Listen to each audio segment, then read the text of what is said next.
Hey guys, welcome to lesson 1.3 about graphical transformations. So let's get cooking. So say that we've got this function f of x, we're going to say g of x is some transformation of it. We've got these four constants that each do different things. So it's all written down here. Basically, a, so this coefficient of the entire function, can cause a reflection over the x-axis or a vertical stretch or compression. B can cause a reflection over the y-axis and a horizontal stretch or compression. C causes horizontal translation, so it can move the graph either right or left. And one important thing to note with C is notice it says x minus C.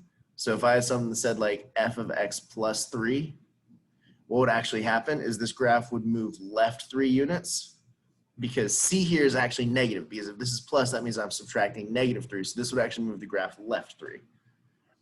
And then D, vertical translation, will move the graph up or down. So we also want to take a look at some absolute value transformations. These make sense with the definition of absolute value.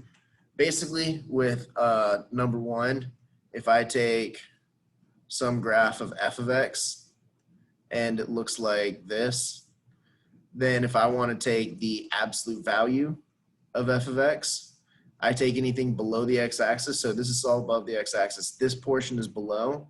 So I'm going to reflect that up above the x-axis. And then everything else is going to stay the same. So basically what I'm doing here, since it's absolute value, I'm taking anything below the x-axis and reflecting it above the x-axis.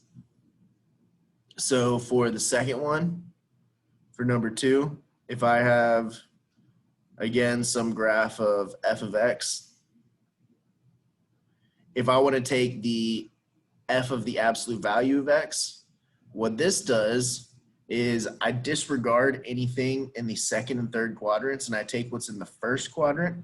So I see that I've got something that looks like this in the first quadrant, and I'm going to reflect it over the y-axis, and that would be the graph of f of the absolute value of x.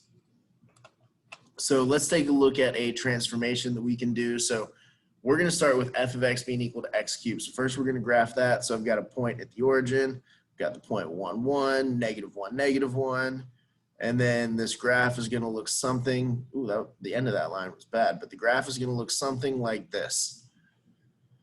So now what I want to do is I want to apply these transformations in the same way that I would use the order of operations. So first, this moves right 4 units because this is x minus 4, so I'm going to take this point, move it 1, 2, 3, 4 units to the right. This plus 3 is a vertical translation, so I'm going to move up 3 units. So this point that was at the origin is now at this point 4, 3. And now the graph will look close to the same. So I've got 1, 2, 3, 4, 5, 6, 7, 8. Oh, hold on. 3, 4, 5, 6, 7, 8. So then I've got another point down here. But what I notice is when I do the absolute value, so this portion up here remains unchanged. But what happens when I do the absolute value is that instead of going below the x-axis here, this gets reflected back up above the x-axis. And I mean, the lines would be better than that. But the graph is going to look something like this. You're going to have this portion over here. It's going to hit the x-axis and then go up like this. It's going to get reflected above the x-axis because of the absolute value of the whole function. So today's topics were about how to transform graphs and then how to see the transformations graphically. I hope you took some notes, and I hope that you come to class with some questions, and I hope you have a fantastic day. See you next time.